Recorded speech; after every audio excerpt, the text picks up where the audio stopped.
கடவுள் எந்த விதத்துல மனிதர்களுக்கு தன்னை வெளிப்படுத்துறார் அப்படின்னா, முதலாவது கிரியேஷன், படைப்புகளின் மூலமாக கடவுள் மனிதர்களுக்கு தன்னை வெளிப்படுத்துகிறார். படைப்புகள் அப்படின்னு சொல்லும் போது வானம், பூமி, மனிதர்கள், இந்த நேச்சர், ஆக்சுவலா நம்ம நேச்சர் அப்படின்னு சொல்றது எல்லாமே கடவுளால உருவாக்கப்பட்டது அப்படின்றதுதான் நமக்கு பைபிள் சொல்லி தர்றது. சோ முதலாவது படைப்பின் மூலமாக கடவுள் இருக்கிறார் அப்படின்றத நம்ம புரிஞ்சுக்க முடியும். ரெண்டாவது கடவுளினுடைய வார்த்தை, அதாவது கடவுள் மனிதர்களோடு பேசுவதற்காக ஸ்கிரிப்சர்ஸ் அப்படின்னு சொல்லக்கூடிய புனித நூல்களை மக்களுக்கு கொடுத்திருக்கிறார். அதன் மூலமாக கடவுள் இருக்கிறார் அப்படின்றத நம்ம புரிஞ்சுக்க முடியும்.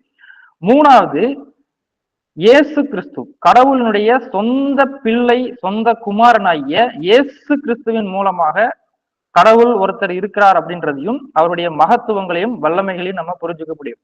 அப்போ கடவுள் இருக்கிறாரா அப்படின்றத அவருடைய கிரியேஷன், அவருடைய படைப்புகளின் மூலமா நம்ம பார்க்கணும் அப்படின்னா, ரோமர்ல ஒரு வசனம் சொல்லி இருக்கு, 1வது அதிகாரம் 20வது வசனத்துல, எப்படி என்றால் காணப்படாதவைகளாகிய அவருடைய நித்திய வல்லமை, தேவத்துவம் என்பவைகள் உண்டாக்கப்பட்டு இருக்கிறவைகளினாலே உலகம் உண்டானது முதற்கொண்டு தெளிவாய் காணப்படும், ஆதலால் அவர்கள் போக்கு சொல்ல இடமில்லை. இந்த வசனம் என்ன சொல்ல வருதுன்னா, கடவுள் காணப்படாத முடியாதவராக இருந்தாலும், நிறைய பேர் கேட்கறாங்களா கடவுளை காட்டுன்னு சொல்லிட்டு, அவ்வளவு சீக்கிரமா காட்டிட முடியாது. ஏன்னா அவர் சர்வ வல்லமை உள்ள தேவன், அவர் மகா பயங்கரமான தேவன். அவரை நம்முடைய இந்த இந்த மனித கண்களால அவரால் முழுமையாக பார்க்க முடியாது.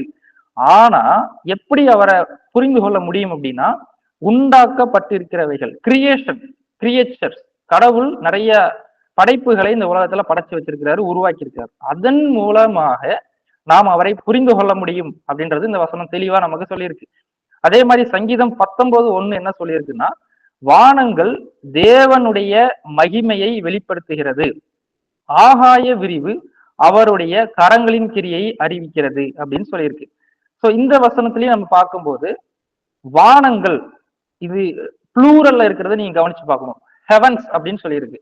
ஸோ ஜஸ்ட் நம்ம மேல அண்ணாந்து பார்த்தா தெரியுற அந்த ஸ்கையை பத்தி பேசல, ஹோல் யூனிவர்ஸ், ஹோல் கேலக்சியே கடவுள் படைச்சிருக்காரு. அதை பார்க்கும் போதே அதனுடைய அந்த அழகு, அதனுடைய விதங்கள், நான் இந்த இமேஜஸ் நான் உங்களுக்கு காமிச்சிருக்கேன் பாருங்க. அதை பார்க்கும்போது எவ்வளவு அட்ராக்ஷனா இருக்கும் தெரியுமா கடவுளுடைய படைப்பு அப்படின்றது. அந்த யூனிவர்ஸ், நம்ம தமிழ்ல சொல்லணும்னா பால்வெளி அண்டங்கள், கேலக்சி அப்படின்னு சொல்லுவாங்க. ஸோ அதெல்லாம் நம்ம ஜியாகிரபி புக்லயோ சயின்ஸ்லயோ பார்க்கும்போது எவ்வளவு ஆச்சரியமான விஷயங்கள் இருக்கு அப்படின்றத நம்ம புரிஞ்சுக்க முடியும்.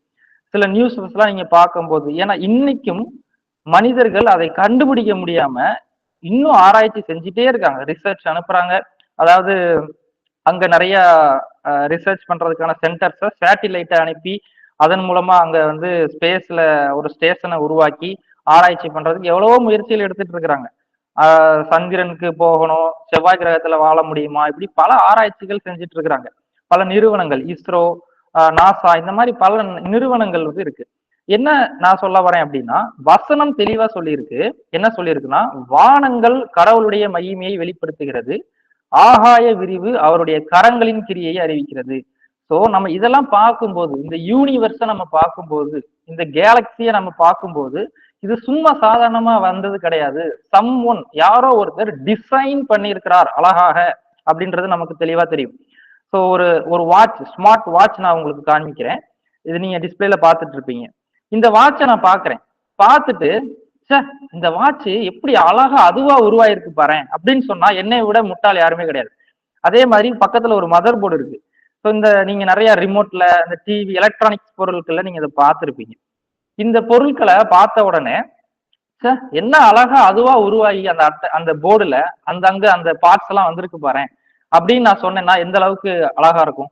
காலேஜ்ல டீச் பண்ணக்கூடிய ஒரு ப்ரொஃபஸர் ஒரு டீச்சர் இந்த மாதிரி சொல்றாங்க, இந்த போர்டு அதுவா உருவாகி அந்த போர்டுல இருக்கக்கூடிய பொருட்கள், அந்த சின்ன சின்ன பொருட்கள்லாம் இருக்குல்ல, அதுக்கெல்லாம் ஒவ்வொரு பெயர் இருக்கு, ஒவ்வொரு வேலையை செய்யும், கெப்பாசிட்டர், ரெசிஸ்டர் அப்படிலாம் சொல்லுவாங்க.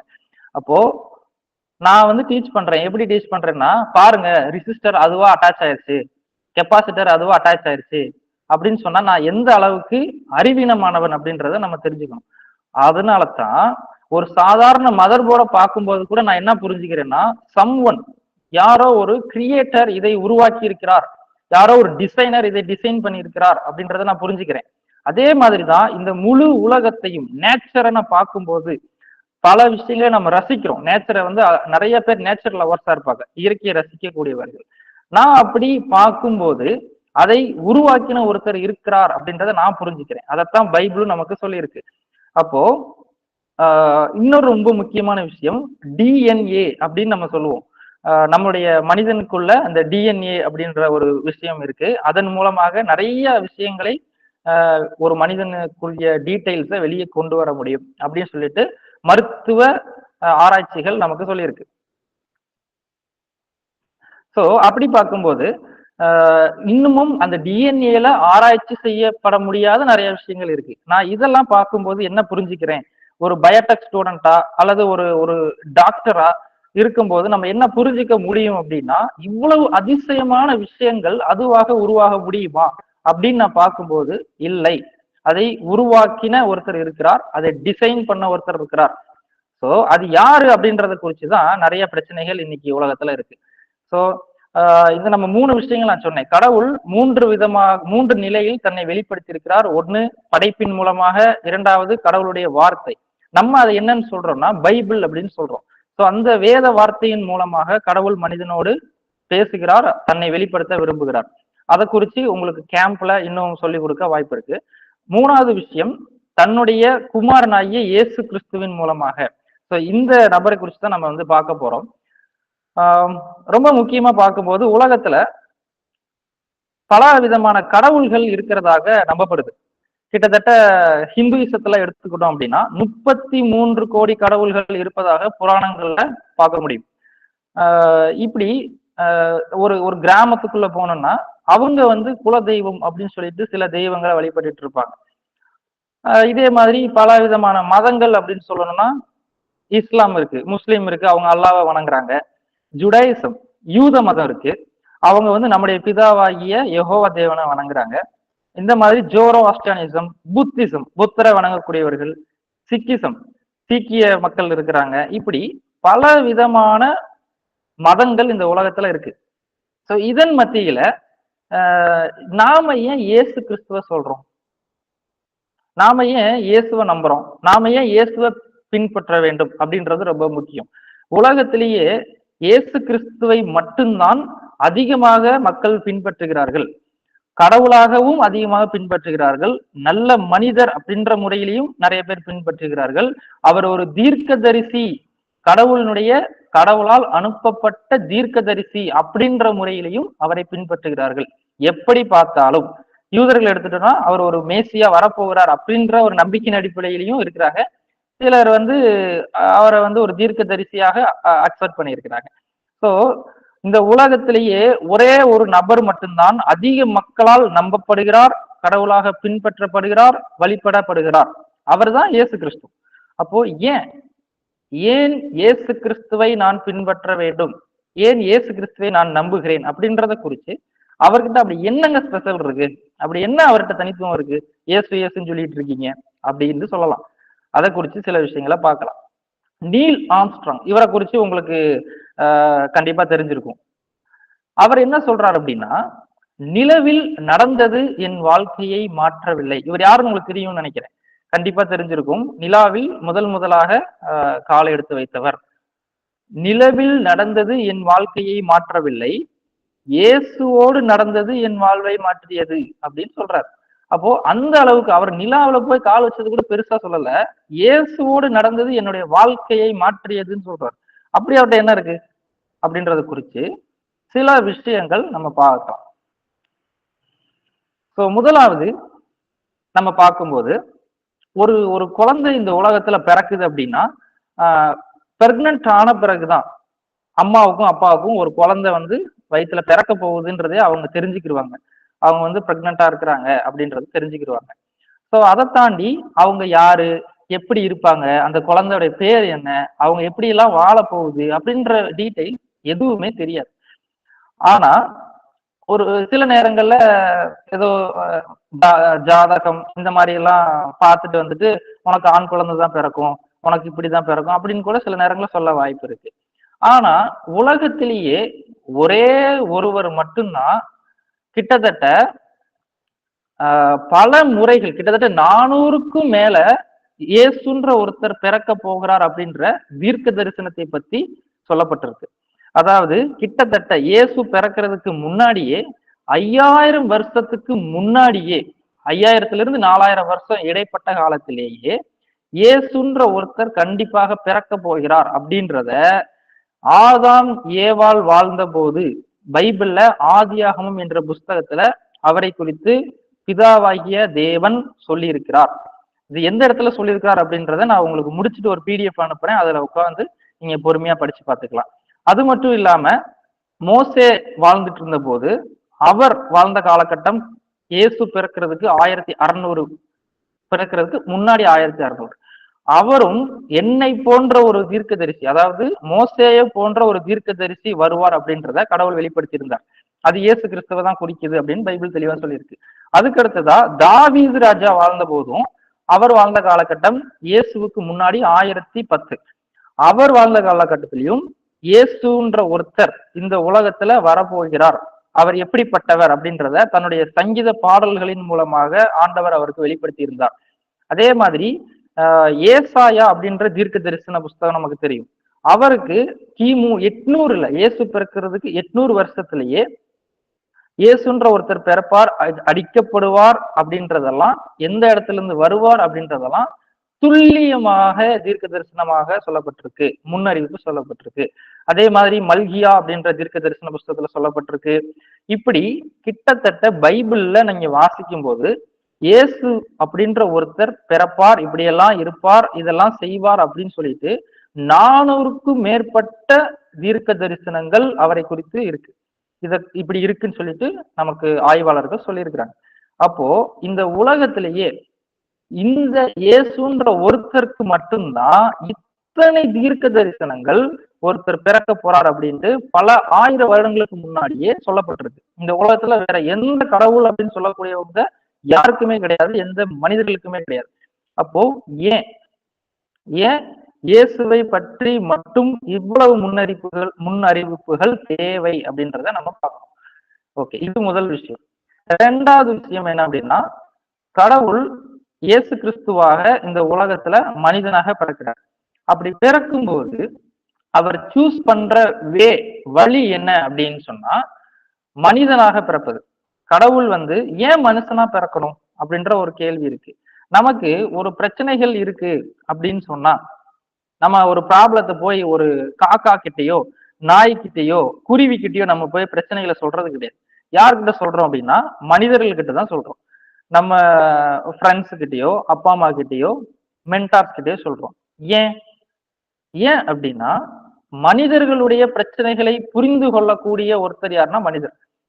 அதே மாதிரி பார்க்கும்போது இயேசு ஏன் மனிதனாக வர வேண்டும் அப்படின்னு சொன்னா, மனிதனுடைய அந்த குணாதிசயங்களை அவர் உள்வாங்கி மனிதன் எப்படிப்பட்டவன் என்பதை அவரும் அதை வாழ்ந்து காமிச்சு அதன் மூலமாக இப்படிதான் வாழ வேண்டும் என்பதை அவங்க மக்களுக்கு சொல்லி கொடுக்கறதுக்கு அவர் மனிதனாக இன்னும் நிறைய சொல்லலாம், இருந்தாலும் நான் மேலோட்டமா டச் பண்றேன்.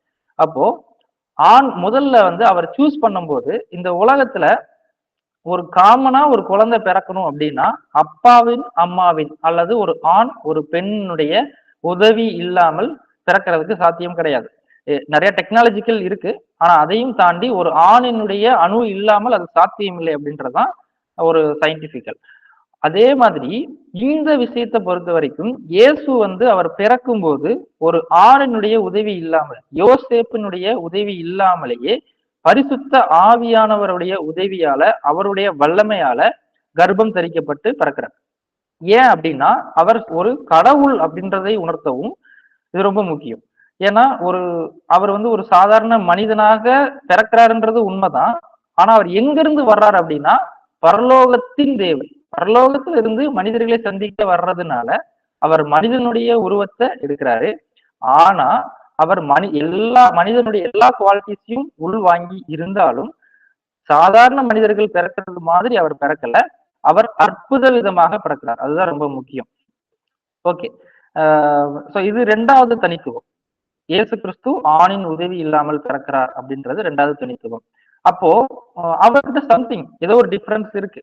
இத குறிச்சு குரானும் கூட நமக்கு சொல்லியிருக்கு. இயேசு கிறிஸ்து வந்து இயேசுன்ற ஒருத்தர் அவர் மரியாளுடைய வயிற்றுல எந்த ஒரு ஆணின் உதவி இல்லாமல் கடவுளுடைய அருளால பிறந்ததாக குரான்ல கூட மென்ஷன் பண்ணப்பட்டிருக்கு. அப்போ அவர் மட்டும்தான் ஒரு ஸ்பெஷலான ஒருத்தர்.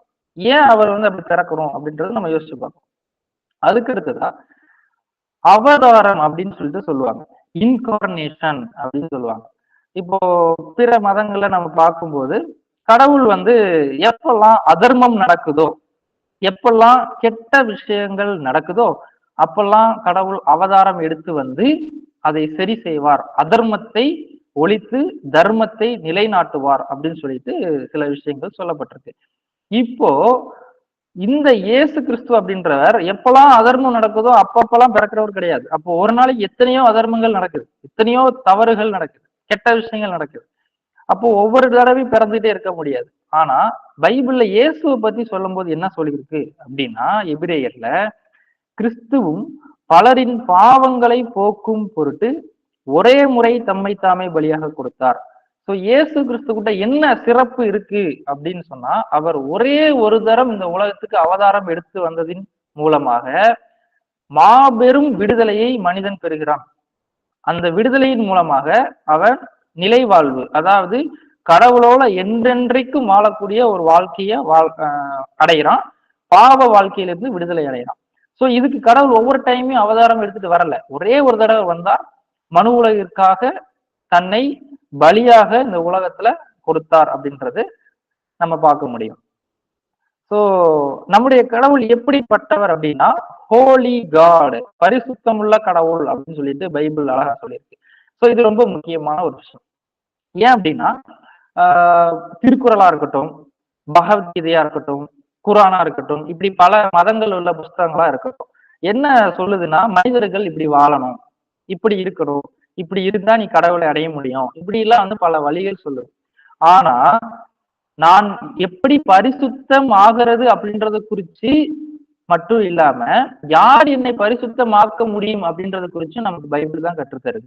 எப்படி அப்படின்னா, இந்த பைபிள் உள்ள கடவுள் என்ன சொல்றாருன்னா, நான் பரிசுத்தர் ஆகையால் நீங்களும் பரிசுத்தராய் இருங்கள் அப்படின்னு சொல்றாரு.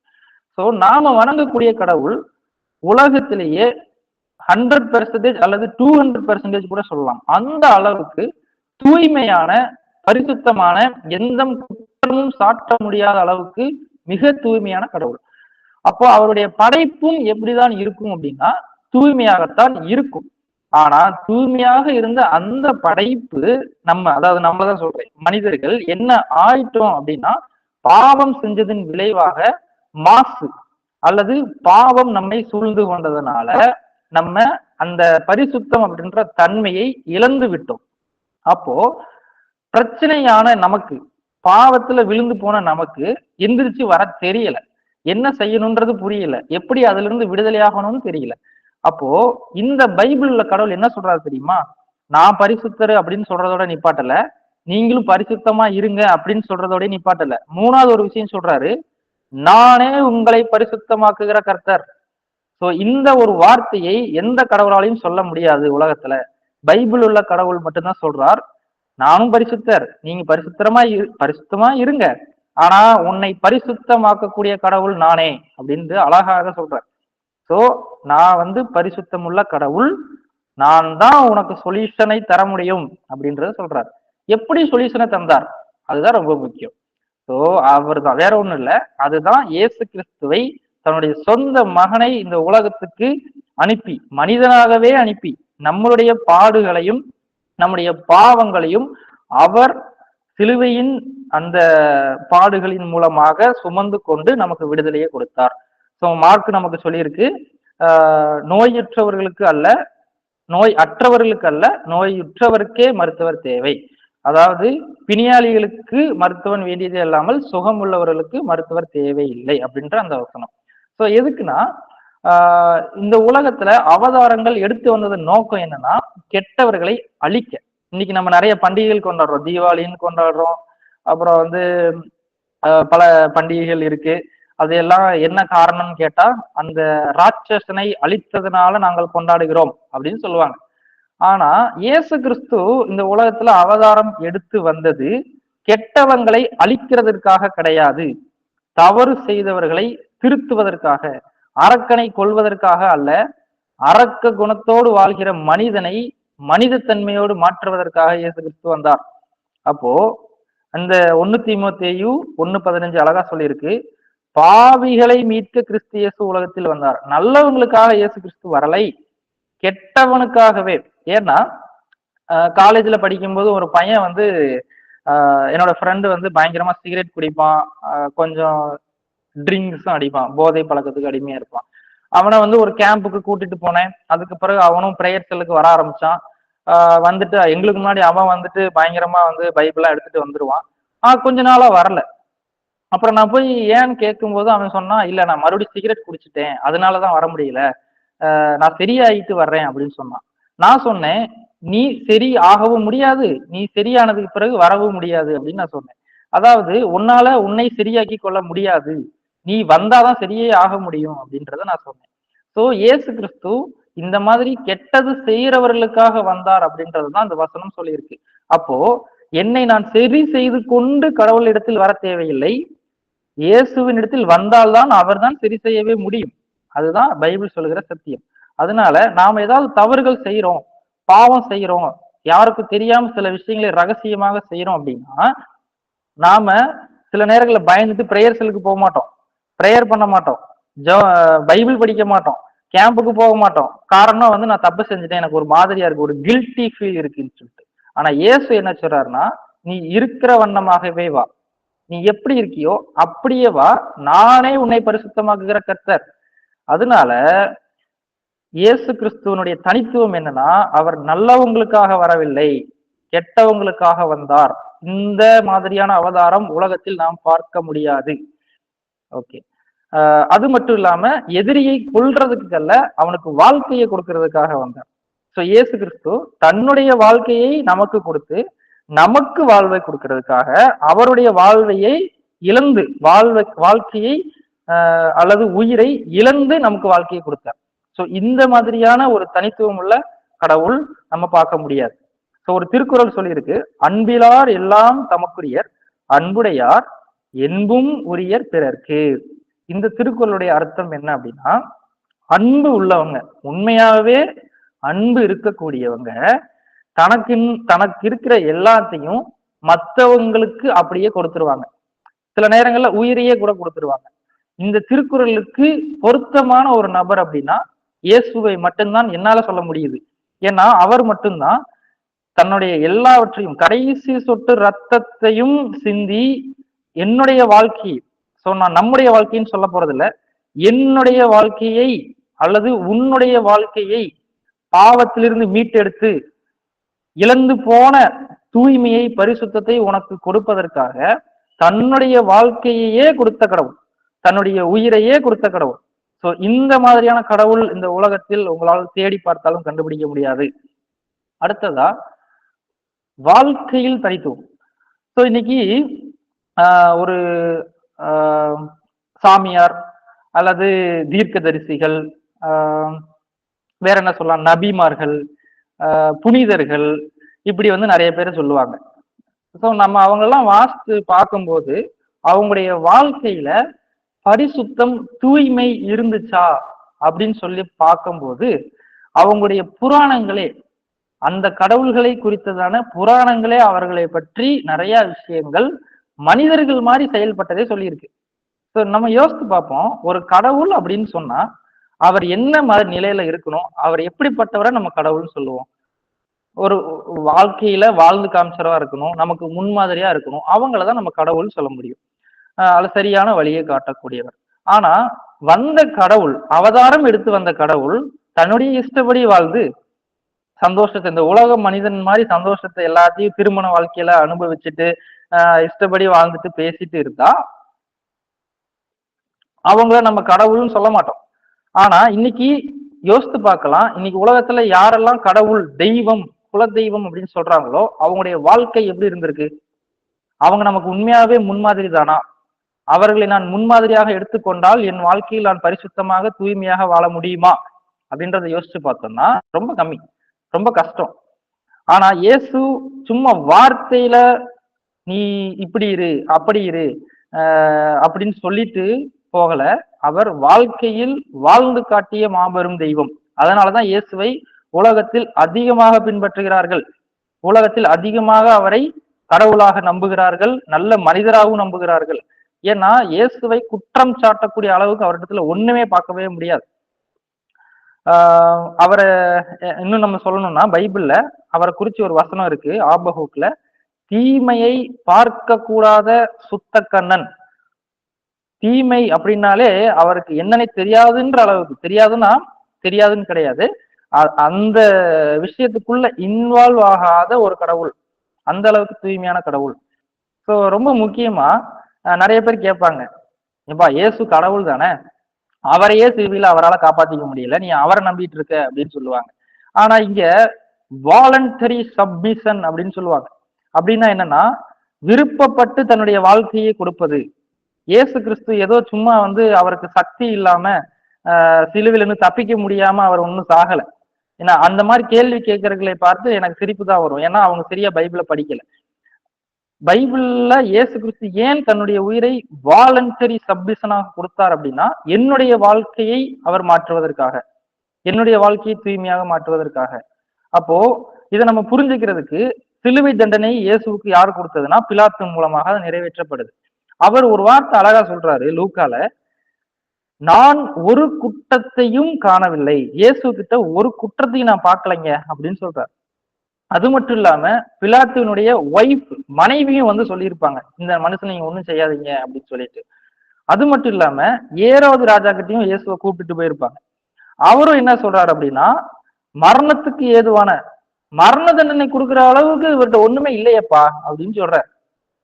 அடுத்து ரொம்ப முக்கியம், இதெல்லாம் தாண்டி கட்டாயத்த நிமித்தமாக அவருக்கு தண்டனை கொடுத்தாச்சு, வேற வழி இல்லாம, அதெல்லாம் அரசியல். அதுக்கப்புறம் அந்த குற்றவாளிகள், இயேசுவோடு சிலுவையில் அறையப்பட்ட குற்றவாளியில ஒருத்தர் சொல்றாரு, என்ன சொல்றாருன்னா, இவரோ தகாததொன்றையும் நடப்பிக்கவில்லையே, சிலுவையில ஏத்தி அடிக்கிற அளவுக்கு அவர் ஒண்ணுமே செய்யலையேங்க அப்படின்னு சொல்றாரு.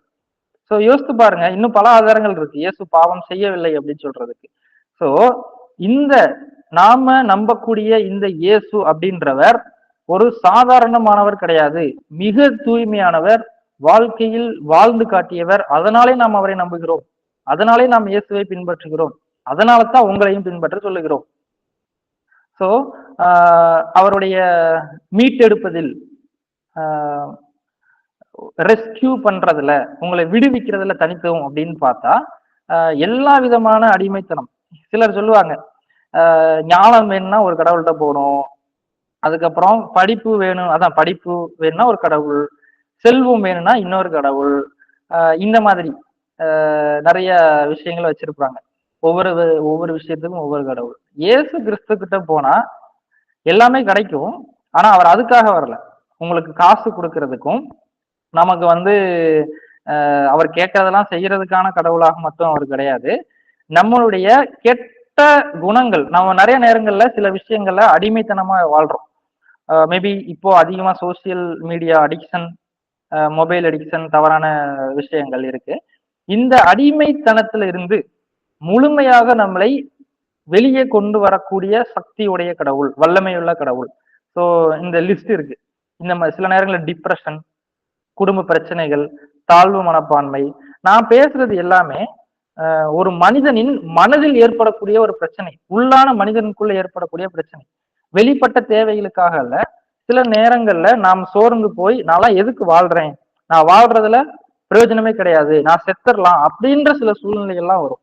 அந்த ஆவிக்குரிய உள்ளான மனிதனுக்குரிய தாகத்தை தீர்க்கக்கூடிய கடவுள். அதனாலதான் இயேசு சொல்றாரு ஒரு இடத்துல, ஜீவ ஊற்று என்னிடத்திலிருந்து வருகிறது, அந்த தண்ணீரை குடிக்கிறவனுக்கு திருப்பி தாகமே எடுக்காது அப்படின்னு சொல்றாரு. சோ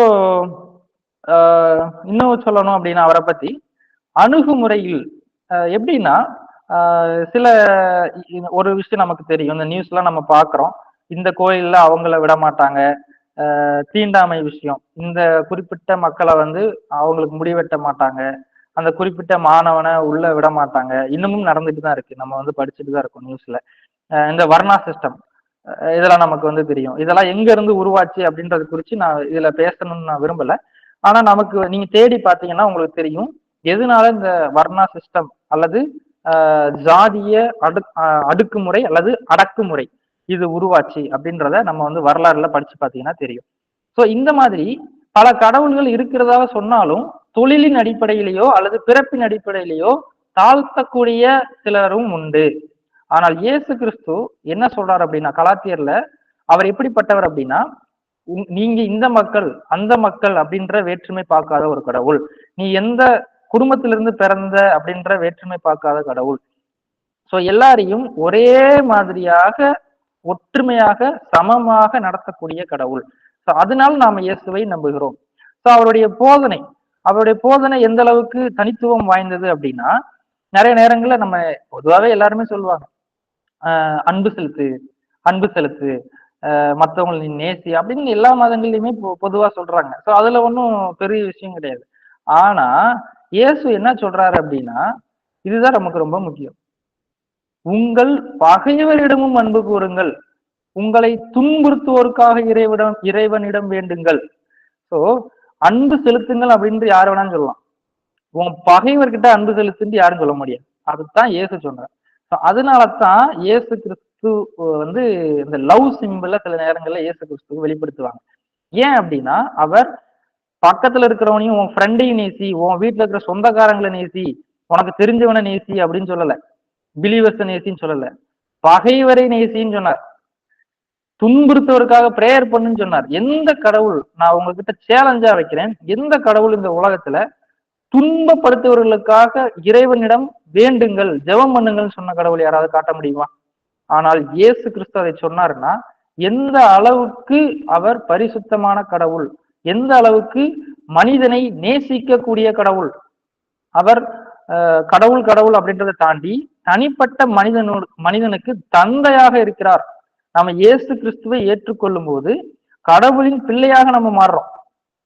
அந்த அதிகாரத்தை கடவுள் நமக்கு கொடுக்கிறார். அப்போ இங்க இருக்கிற ஒவ்வொரு நபருக்கும் அவர் அப்பா மாதிரி கடவுள். அப்போ அந்த அளவுக்கு தனி மனிதனோடு உறவு கொள்ள விரும்புகிற கடவுள். இது ரொம்ப முக்கியமான பாயிண்ட். இது வந்து உங்களுக்கு ஸ்லைட்ல இருக்காது, ஆனா நான் சொல்றேன். சில மதங்கள்ல பாத்தீங்கன்னா கடவுள் மனிதனுக்கும் என்ன உறவு ரிலேஷன்ஷிப் அப்படின்னா அடிமை அப்படின்ற உறவு. மனிதனை வந்து கடவுள் எப்படி பார்ப்பார்னா தன்னுடைய அடிமையாக பார்ப்பார். ஒரு மதத்துல அப்படி இருக்கு. ஆனா இயேசு நம்முடைய பரிசுத்த வேதம் என்ன சொல்லுதுன்னா நீ சொந்த குமாரனாக இயேசு கிறிஸ்துவை அனுப்பப்பட்ட அந்த இயேசு கிறிஸ்துவை ஏற்றுக்கொள்ளும் போது நீயும் கடவுளுடைய பிள்ளையாக மாறுற. யோசித்து பாருங்க, நான் ஒரு சாதாரண ஒரு ஆபீசருடைய ஒரு கலெக்டருடைய குடும்பத்துல நான் பிறந்தாலே எவ்வளவு ஒரு வித்தியாசமாக இருக்கும். ஒரு ராஜா வீட்டு பிள்ளை அப்படின்னு சொன்னா எவ்வளவு வித்தியாசமா இருக்கும். ஆனா கடவுள் சொல்றாரு நீ கடவுளுடைய பிள்ளை அப்படின்னு சொல்றாரு. அப்போ இங்க அட்டன் பண்ணிட்டு இருக்கிற நாம எந்த அளவுக்கு மிக உயர்ந்தவர்கள், தனித்துவமானவர்கள், அழகானவர்கள் அப்படின்றத நம்ம புரிஞ்சுக்கணும். அப்போ இந்த இயேசுன்றவர் தனி மனிதனோடு உறவாட விரும்புகிற கடவுள். அது ரொம்ப முக்கியம். சோ அந்த கேப், கடவுளுக்கும் மனிதனுக்கும் அந்த கேப் இருக்கிறதுனால தான் நிறைய நேரங்கள கோயிலுக்கு தேடி ஓடுறாங்க மக்கள். சோ அங்க போனா எனக்கு நிம்மதி கிடைக்கும், அங்க போனா எனக்கு சொல்யூஷன் கிடைக்கும். அந்த சில கிறிஸ்டியன்ஸே செய்யறாங்க. அந்த குறிப்பிட்ட கோயிலுக்கு போய் வேண்டுதல் செஞ்சுட்டு மொட்டையெல்லாம் எடுத்துட்டு வந்தா எல்லாம் சரியா போயிடும் அப்படின்லாம் சில நம்பிக்கைகள் வந்து இருக்கு. ஆனா இயேசு கிறிஸ்து என்ன சொல்றாரு அப்படின்னா நீ இருக்கிற இடத்துல இருந்தே என்னை கூப்பிட்டாலே நான் உதவி செய்வேன்.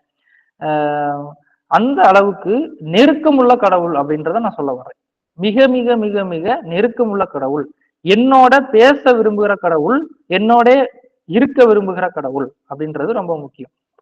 ஸோ இப்படி எல்லாம் நம்ம பார்க்கும்போது இயேசு கிறிஸ்து ஒரு தனித்துவமான கடவுள். சில நேரங்கள்ல நமக்கு நடக்கிற பிரச்சனைகள்லாம் அல்லது விஷயங்கள்லாம் பார்க்கும்போது நம்முடைய விதிப்படி நடக்குது. ஏற்கனவே கடவுள் வந்து தலையில எழுதி வச்சுட்டாரு, இப்படிதான் என் வாழ்க்கையில நடக்கணும், அதனாலதான் நான் ஃபெயில் ஆயிட்டேன், அதனாலதான் நான் இப்படி அடிபட்டுட்டேன், அதனாலதான் என் குடும்பத்துல இப்படி பிரச்சனை அப்படின்னு நம்ம சொல்ல வாய்ப்பு இருக்கு. ஆனா பைபிளை பொறுத்த வரைக்கும் அப்படி எந்த ஒரு கான்செப்ட், கர்மாவோ விதியோ இந்த மாதிரியான எந்த கான்செப்டும் கிடையாது. இன்னும் சொல்ல போனா இயேசு கிறிஸ்துவை நீங்க நம்பி வரும் பொழுது அவர் உங்களுடைய விதியையும் உங்களுக்கு ஏற்பட்ட சதியையும் உங்களுடைய கர்மாவையும் மாற்றி அமைக்க வல்லமை உள்ள கடவுள். அதனால ஒருவேளை இங்க கேட்டு இருக்கிற நீங்க இயேசுவை எந்த மாதிரியாக நீங்க நம்பிட்டு இருக்கிறீங்க, இயேசு கிறிஸ்துவை என்ன காரணத்துக்காக நம்பிட்டு இருக்கீங்க அப்படின்றத யோசிச்சு பாருங்க. இயேசு கிறிஸ்துவால உங்களுடைய வாழ்க்கை முழுவதையும் மாற்றி அமைக்கக்கூடிய வல்லமை உள்ள கடவுள். சோ பாவ மன்னிப்பு நமக்கு தெரியும். எந்த பாவம் செஞ்சிருந்தாலும், எப்படிப்பட்ட பாவமா இருந்தாலும் அவர் மன்னித்து அதிலிருந்து நம்மை தூய்மையாக்க முடியும் அப்படின்னு சொல்லிட்டு பைபிள் சொல்லியிருக்கு.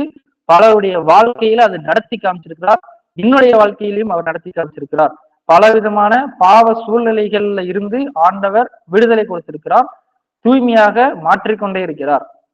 அது மட்டும் இல்லாம கடவுள் அவருக்கு நெருக்கமாக இருக்கணும்னு தான் நம்மளை படைச்சாரே. ஆனா நாம செஞ்ச பாவத்தினுடைய விளைவுனாலதான் அவரை விட்டு தூரமா ஓடிட்டு இப்ப அவரை தேடிட்டு இருக்கோம். எங்கயா கிடைப்பாரு, யார்பா கடவுள் அப்படின்னு சொல்லிட்டு நிறைய தேடிட்டு இருக்கிறாங்க. சோ அதை சரி செய்யறதுக்கு இயேசு கிறிஸ்து வந்து நம்ம மறுபடியும் அதே பழைய இடத்துக்கு, கடவுளுக்கு நெருக்கமான அந்த இடத்துக்கே நம்மளை கூட்டிட்டு போக போறார். ஸோ அதுதான் வந்து ஒரு முழுமையான கடவுளுடைய அவதாரம்னா இதுதான்.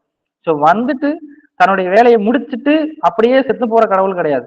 அவர் வந்துட்டு திருப்பி இறந்துட்டு திருப்பி உயிரோட வந்துட்டு தன்னுடைய இடத்துக்கு போய் உட்காந்துட்டு அடுத்து என்ன செய்யறாரு அப்படின்னா நம்மளையும் அந்த இடத்துக்கு கொண்டு போறதுக்கு ரெடி பண்றாரு. வளைஞ்சிட்டே இருக்கிறாரு. இப்போ அப்படியே தூய்மையா மாத்திட்டே இருக்கிறார். மாத்திட்டு கடைசியில அவருடைய இடத்துக்கு நம்மளை கொண்டு போக போறாரு. ஸோ இதுதான் ஒரு கம்ப்ளீட்டான ஒரு அவதாரம்.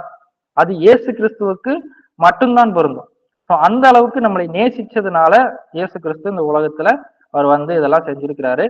ஸோ இன்னும் நிறைய நம்ம வந்து சொல்லணும்னா சொல்லிக்கிட்டே போகலாம். எரேமியா சங்கீதத்தெல்லாம் வாசிக்கும் போது நாம கருவாக உருவாவதற்கு முன்னாடியே நீ யாரு, உன்னுடைய ஹிஸ்டரி என்ன, உன்னுடைய பயோடேட்டா என்ன, இந்த நிறைய பேர் ஜாதகம் பாக்குறாங்க. நிறைய கிறிஸ்டியன்ஸ் கூட நம்புறாங்க, ராசி பலன்களை நம்புறாங்க, எல்லாம் நம்புறாங்க. ஆனா ஆண்டவர் நம்மளை குறித்து ஒரு பிளானோட அவர் வந்து முன்னாடியே படைச்சு வச்சிருக்கிறார். ஸோ நம்மை முன்கூட்டியே அறிந்த கடவுள். அதனால இது ஒரு ஸ்பெஷல் தானே. என்னை பத்தி எரேமியாவெல்லாம் நீங்க வாசிக்கும் போது அவருடைய பேர் முதற்கொண்டு ஆண்டவர் தெரிஞ்சு வச்சிருந்தார். ஸோ அப்படி சொல்லியிருப்பாரு. ஸோ நம்முடைய பேர் முதற்கொண்டு நான் யாருன்னு தெரிஞ்சு வச்சிருந்த கடவுளை நம்ம நம்பிட்டு இருக்கோம். ஸோ நம்ம சும்மா ஒன்றும் நம்பல இயேசுவை. நம்ம அதை பார்த்துட்டோம். 3 நாள் கழிச்சு அவர் உயிரோட வந்தார். செத்துட்டார் அப்படின்றதோட அவர் முடியல, அதுக்கப்புறம் உயிரோட வந்தார். அதுதான் ரொம்ப முக்கியம். ஏன்னா அவதாரங்கள் அப்படின்னு சொல்லப்படக்கூடிய பல கடவுள்கள் இந்த உலகத்துல வித்தியாசமான உயிரினங்களின் வடிவங்கள்ல அவதாரம் எடுத்து வந்திருக்கிறாங்க. வந்தவர்கள் திரும்பியும் உயிரோட வந்ததாகவோ அல்லது திரும்பியும் சொர்க்கத்திற்கு சென்றதாகவோ நம்ம வாசிக்க முடியவில்லை. ஆனால் இயேசு மட்டும்தான் தன்னுடைய பரலோகத்திலிருந்து ஒரு ஒரு பெண்ணுடைய கர்ப்பத்துல வந்து கருவாக உருவாகி மனிதனாக பிறந்து பாடுகள் பட்டு திருப்பி உயிரோட வந்து பரலோகத்துக்கே போயிட்டார். ஸோ ஒரு கம்ப்ளீட்டான அவதாரத்தை வெளிப்படுத்திய கடவுள் ஒரே கடவுள் இயேசு கிறிஸ்து மட்டுமே. ஸோ கடைசியா சொல்லணும் அப்படின்னா இயேசு கிறிஸ்து அப்படின்றவர் ஏதோ கட்டுக்கதை நிறைய பேர் சொல்லிட்டு இருக்கிறாங்க. இன்னைக்கு கூட ஒரு புக்கு பார்த்தேன். இயேசு அந்த இயேசுன்றவர் யூதர்களுக்கு மட்டும்தான் வந்தாரு, அவர் யூதர்களுக்கானவரு, பவுல் தான் வந்து கிறிஸ்தவத்தை உருவாக்குனார் அப்படின்னு ஒரு புக்கே போட்டிருக்கிறாங்க. இந்த மாதிரி நிறைய நிறைய விஷயங்கள், இயேசுன்ற ஒருத்தர் பிறக்கவே இல்லைங்க, அவர் கட்டுக்கதைங்க அப்படின்லாம் வந்து நிறைய பேர் சொல்லிட்டு இருக்கிறாங்க. ஏன்னா இவங்கெல்லாம் புராண கதைகளை பார்த்துட்டு வந்தவங்க. அதனால வந்து அவங்களுடைய கடவுள் மாதிரியே நமக்கும் ஆதாரம் இருக்காது அப்படின்னு சொல்லிட்டு நினைச்சிட்டு பல நேரங்கள்ல பேசுறாங்க. ஆனா இயேசு கிறிஸ்து வரலாற்று நபர், ஒரு வரலாற்று நபர் அப்படின்றத நம்மளால நிரூபிக்க முடியும். 1ஆம் நூற்றாண்டிலேயே கிறிஸ்தவர் அல்லாத பிற மத வரலாற்று ஆசிரியர் பிளேவியஸ் ஜோசபஸ் அப்படின்றவர் தன்னுடைய குறிப்புகள்ல வரலாற்று புத்தகத்துல இயேசுவை பற்றி குறிப்பிட்டிருக்கிறாரு. அது ஒரு பெரிய ஆதாரமா இருக்கு. அது மட்டும் இல்லாம கிறிஸ்தவ மதத்தை சேராத ரோம அரசாங்கத்துல இருந்த ஒரு செனட்டர், ஒரு கவர்மெண்ட் அதிகாரி டாசிட்டஸ் அப்படின்றவர் இயேசுவை குறித்து தன்னுடைய விஷயங்களை எழுதியிருக்கிறாரு. அதே மாதிரி ரோம அரசாங்கத்துல கவர்னராக இருந்த பிளைனி எங்கர், ஸோ இவரை இந்தியன் ஹிஸ்டரியிலையும் இவரை பத்தி நீங்க படிப்பீங்க. ஏன்னா அந்த பிளைனி எங்கர் அப்படின்றவர் இந்திய வரலாற்றிலையும் ஒரு முக்கியத்துவமா அவருடைய எழுத்துக்கள் வந்து இருந்திருக்கு. நீங்க பின்னாட்கள தெரிஞ்சுப்பீங்க. ஸோ இவரும் வந்து இயேசு கிறிஸ்துவை குறித்து மக்கள் வந்து நம்பிக்கிட்டு இருந்ததை குறித்து எழுதுறாரு. ஸோ ஆக மொத்தம் நாம இதெல்லாம் பார்க்கும்போது நமக்கு என்ன தெரியுது அப்படின்னா, இயேசு கிறிஸ்து அப்படின்றவர் ஒரு சாதாரணமான ஒரு கட்டுக்கதை நபர் கிடையாது. அவர் ஒரு வரலாற்று நபர். ரெண்டாவது, இந்த உலகத்துல சொல்லப்பட்ட அல்லது நம்பப்படுகிற கடவுள்களை விட மிக மிக மிக மிக தனித்துவமானவர், சிறப்பானவர், வித்தியாசமானவர், அதிசயமானவர், வல்லமையானவர் அப்படின்னு சொல்லிட்டு நம்ம சொல்லிக்கிட்டே போகலாம். அதனால இங்க அட்டன் பண்ணிட்டு இருக்கிற நீங்க ஒருவேளை இயேசு கிறிஸ்துவை என்னுடைய பெற்றோர்கள் சொன்னாங்கிறதுக்காக நம்பிட்டு இருக்கேன், அல்லது என்ன அப்படி சண்டே கிளாஸ்ல இருந்து வளர்த்துட்டாங்க அதனால நான் நம்புறேன், ஒரு பாஸ்டருடைய பையன் ஒரு பாஸ்டருடைய பொண்ணு அதனால நான் நம்புறேன், நான் கிறிஸ்துவ குடும்பத்துல பிறந்தேன் அதனால நம்புறேன் அப்படின்னு நீங்க சொல்லிட்டு இருந்தால் இல்லை. இயேசு கிறிஸ்து உங்களை தனித்துவமான முறையில, தனிப்பட்ட முறையில உங்களை அவர் நேசிச்சு உங்களுக்காக உயிரை கொடுத்திருக்கிறாரு. அப்படி நீங்க அவரை ஏற்றுக்கொள்வதன் மூலமாக மட்டும்தான் கிறிஸ்தவராக மாற முடியும். அதை நீங்க புரிஞ்சு கொள்ள வேண்டும். ஆகவே அவரை நம்பி போவதற்கு யாரோ சொல்றதுனால அல்ல, நான் தனிப்பட்ட முறையை நம்பி போவதற்கு ஆயத்தமாக கிடவோம்.